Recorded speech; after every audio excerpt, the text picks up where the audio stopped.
Esse é o Expresso Sindimepa, um podcast do Sindicato dos Médicos do Pará, sobre atualidades e informações. Siga nosso perfil na sua plataforma preferida e acompanhe todos os episódios. Olá, bem-vindos ao podcast do Sindimepa, nosso Expresso Sindimepa. Hoje com a nossa convidada, doutora Irecê Miranda, que representa e trabalha como servidora da CET. Bem-vinda, obrigado pelo aceite do convite. E a minha parceira Mayra, que sempre faz parte desses momentos que trazem tanto conhecimento para todos os nossos associados e toda a população que assiste os nossos podcasts. O nosso tema hoje é a doação de órgãos e transplantes no nosso estado do Pará. A doutora Irecê tem expertise no assunto e com a senhora apenas o início, Irecê, fala para a gente como é que as coisas andam em relação a esse assunto.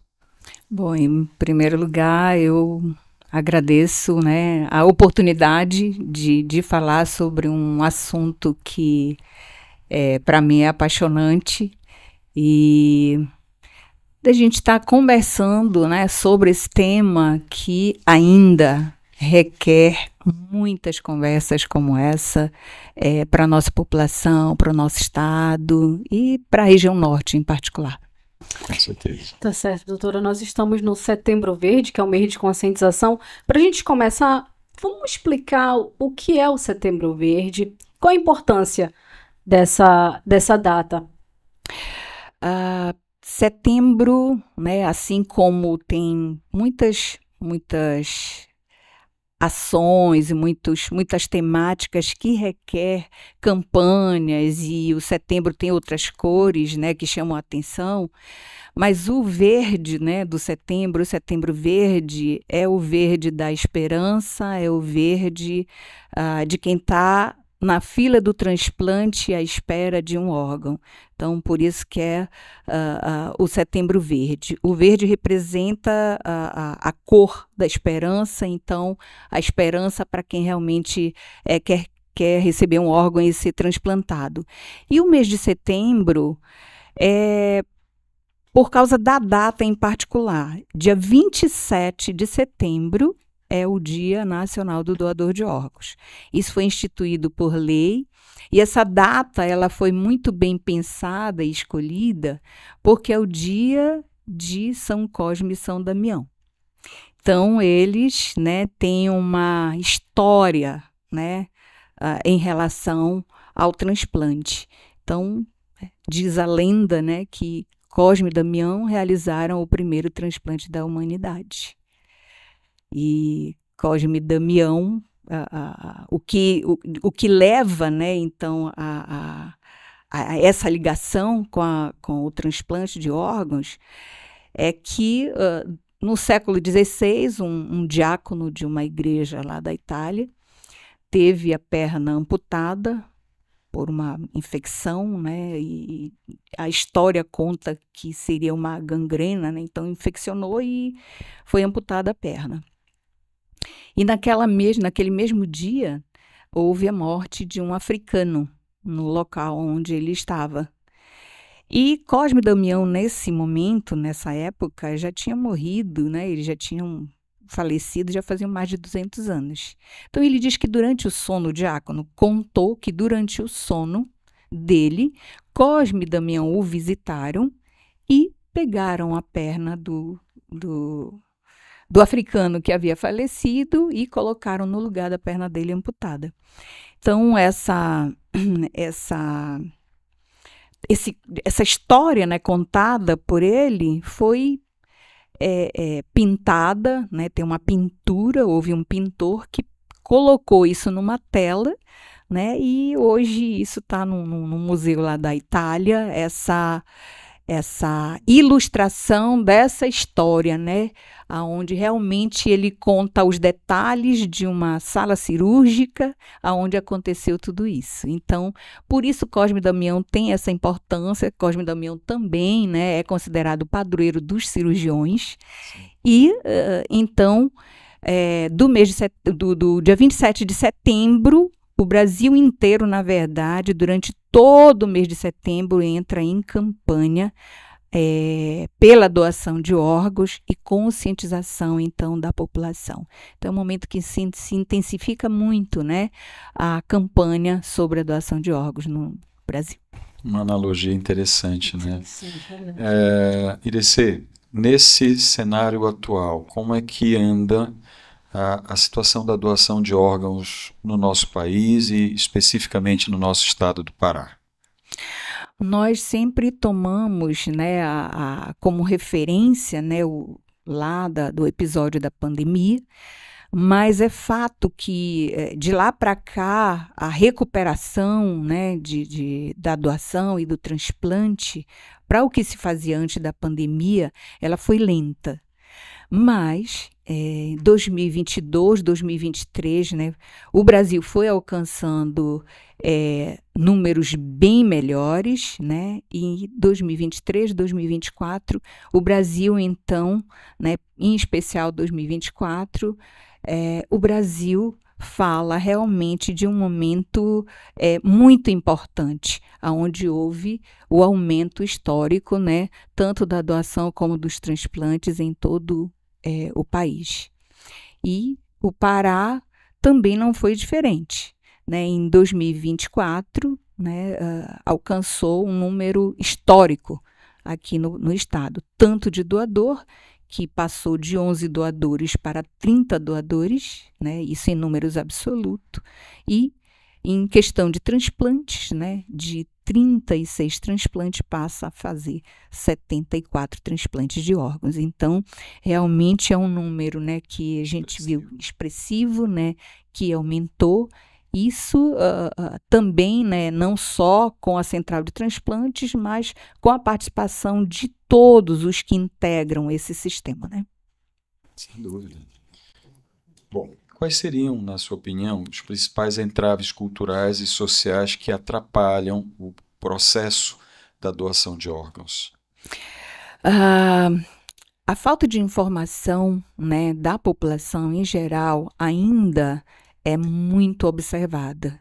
Já melhorou muito, né, a informação. Hoje as pessoas têm mais acesso à internet para se informar sobre a doação, sobre o que é morte encefálica, mas ainda temos, né, muitas pessoas, muitas famílias, em especial tanto da capital, mas vamos falar do interior, que ainda não tem essa informação.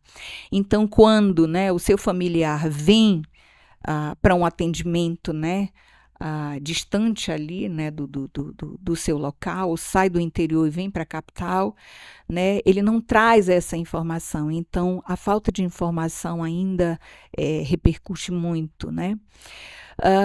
A falta de informação também dos profissionais, né, às vezes o desconhecimento, né, do processo de doação em si, também a gente coloca isso como um ponto, né, a ser observado. Mas assim, a capacitação também, né, de médicos no diagnóstico de morte encefálica, isso a gente pode estar pontuando, né, porque não é qualquer, né, médico que pode realizar o diagnóstico, né? O Conselho Federal de Medicina, através da resolução 2173 de 2017, determinou que somente médicos capacitados, né, poderiam realizar o diagnóstico de morte encefálica. Então, é um outro ponto também, né, que impacta, né, em toda essa dificuldade da doação de órgãos aqui no nosso estado. Né? Um outro ponto também, doutora, é o diálogo entre as famílias, né? Por que é tão importante expressar o desejo de ser doador? Conversar dentro da família sobre esse desejo. Perfeita colocação, né? No Brasil, quem autoriza a doação de órgãos é a família. Então, por isso é muito importante as pessoas em vida estarem conversando, dialogando, né, com a sua família sobre a doação de órgãos. Evidentemente que isso muitas vezes não é fácil para ninguém, porque quando fala sobre doação de órgãos se fala de morte. e todo mundo foge, né, desse assunto. Não é um assunto atraente. Não, né? Mas ele é necessário. É muito necessário. Mas é importante, assim como as pessoas, né, hoje já conversam sobre, enfim, o funeral, né? Como é que vai ser, se vai ser cremado, qual o plano ali, né, do funeral. Então, hoje se conversa sobre isso, né? Realmente, né, após a morte, né, aonde vai ser realmente a morada, enfim. Então, é importante também estar levando, né, para a mesa de conversação com a família sobre a vontade, né, de ser um doador, considerando que a família, né, naquele momento de dor, muitas vezes, se não sabe dessa decisão, se nunca aquela pessoa verbalizou, no momento de dor, ela quer realmente, fica ali, né, com aquela dor, com aquele luto, e nem lembra muitas vezes que pode ajudar outras pessoas, né? E aí, então, quando essa família é abordada ou alguém toca nesse assunto, ela fica sem, às vezes, condição, né, de tomar aquela decisão, quer consultar outros familiares e o processo pode ir atrasando. Então, por isso que é muito importante realmente conversar, falar sobre doação de órgãos. Eu quero, quando eu partir, eu quero ser um doador de órgãos. Então, é por isso que realmente é muito importante essa conversa, e informar para a família. Irecê, em relação à percepção da necessidade de doação, comparativo entre a região metropolitana, as nossas cidades, as capitais e o interior do estado. A gente sabe que para as pessoas mais esclarecidas já existem as barreiras que você mencionou, mas em relação a essa captação de órgãos para as pessoas que estão mais distantes e que às vezes não têm esse esclarecimento, como você analisa que as coisas caminham? Precisamos trabalhar mais nessa ponte aí de informações? Precisamos trabalhar muito, né? Considerando que o nosso estado, né, é do tamanho ou até maior de que muitos países, né? E as barreiras, né, de transporte, enfim, né? Nós não temos muitas estradas, mas temos, junto com isso, muitos rios também, né? Então, temos toda essa dificuldade. E, além do que, o tamanho do estado, para o tamanho do estado, a nossa estrutura, ela ainda é insuficiente. Por exemplo, nós temos um único laboratório de imunogenética de transplante, que faz, né, a tipagem HLA para verificar a compatibilidade tecidual para que um receptor, né, possa receber o órgão, um rim, por exemplo, né, de um doador. Então, só tem um laboratório que faz isso, né? Mas não tem outros laboratórios que possam fazer no estado? Não. Esse é um laboratório específico para ver compatibilidade. Então, só tem um no estado e fica na capital. A outra situação é que também, toda vez que uma família autoriza a doação de órgãos, é necessário se fazer a sorologia do doador, para se verificar se, né, não tem algo que contraindique, né, em relação... A gente vivenciou isso no estado do Sudeste, né, algum tempo atrás, em que alguns pacientes que receberam órgãos soropositivaram para HIV, por exemplo. Importante mencionar isso. Muito importante.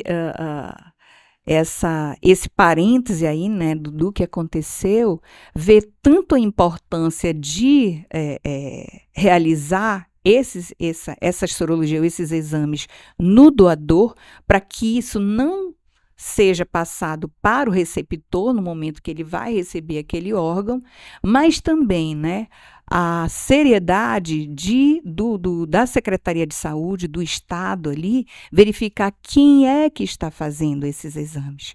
Então, aqui no Estado também só tem um local que faz essas sorologias para o doador de todo o Estado do Pará, que é o Hemocentro. É feito no Hemopa. Não é um laboratório contratado pela Secretaria de Saúde, mas é o Hemocentro do Estado que realiza. Então, se tiver um doador de órgãos em redenção, essa amostra desse doador, depois que a família autoriza a doação, ela tem que vir para Belém para fazer a tipagem HLA desse doador, a tipagem sanguínea desse doador, né? As sorologias, para que então a central de transplantes pegue todas essas informações, coloque no sistema para poder o sistema ali então gerar a seleção de receptores compatíveis com aquelas características. O candidato. O candidato, né? Exato. Você sabe que, até para minha parceira Mayra, que esse intervalo de tempo às vezes chega a 8 horas. Ou seja, você tem o órgão disponível, mas você tem que aguardar que o Hemocentro faça todos os testes de biocompatibilidade, as sorologias, para liberar para a cirurgia do enxerto, né? E por isso eu brinco dizendo, estávamos conversando antes de iniciarmos, que nunca o transplante ocorre em horários nobres, né? É sempre noturno, é feriado, é final de semana, não tem hora, porque realmente é quando saem todos esses resultados.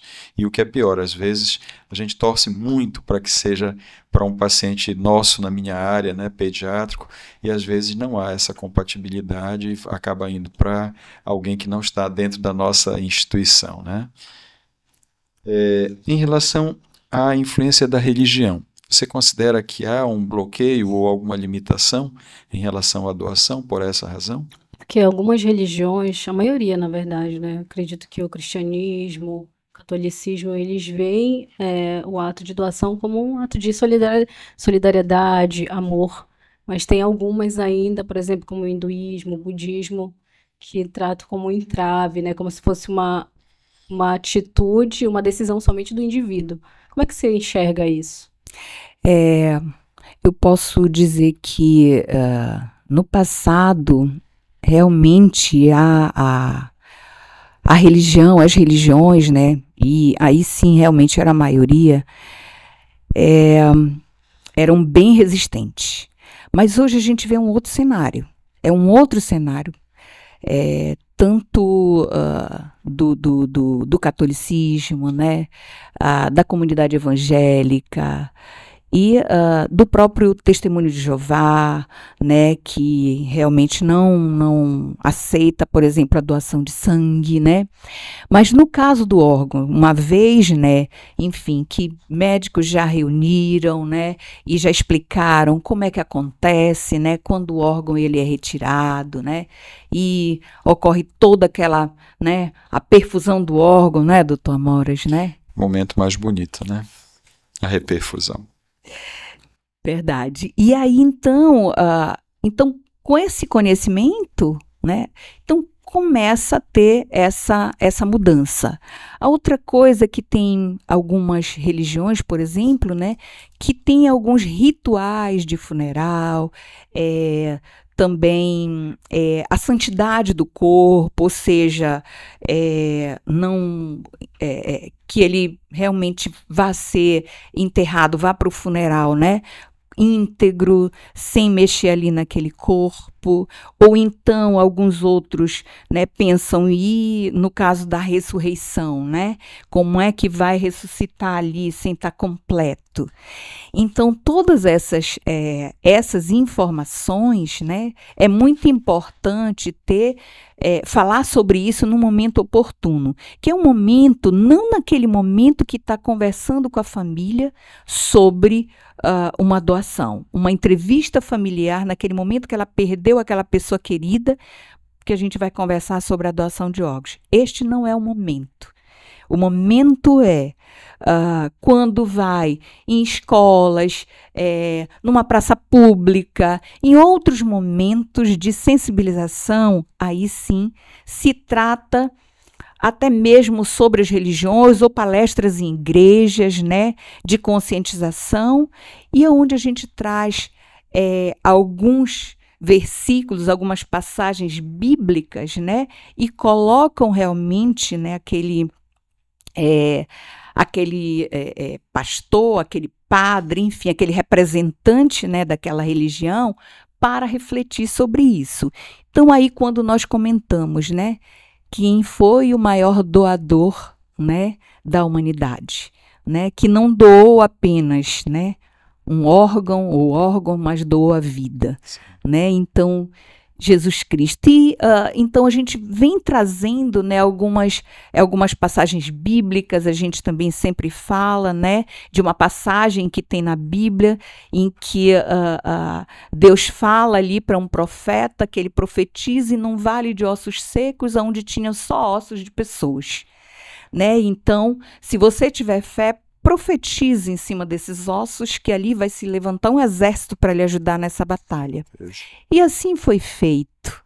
Então, quando, né, esse profeta, né, fez essa profecia e profetizou com fé, ali se levantou um exército. Então, provando que quando Deus ele quer fazer um milagre, ele faz um milagre levantando um exército ali de ossos secos, que não tinham órgãos, nem tecidos, nem pele, nem nada. Então, esse é o momento em que realmente a gente pega algumas passagens bíblicas e coloca isso para aquela comunidade religiosa, então reflita. Sim. Isso tem mudado. Né? Então, eu queria agradecer, estamos finalizando o nosso primeiro episódio.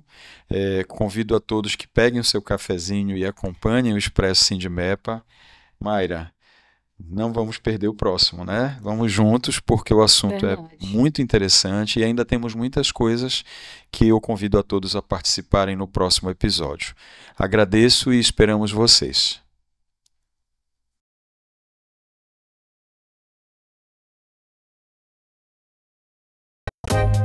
Olá, esse é o Expresso Sindimepa, um podcast do Sindicato dos Médicos do Pará, sobre atualidades e informações. Siga nosso perfil na sua plataforma preferida e acompanhe todos os episódios.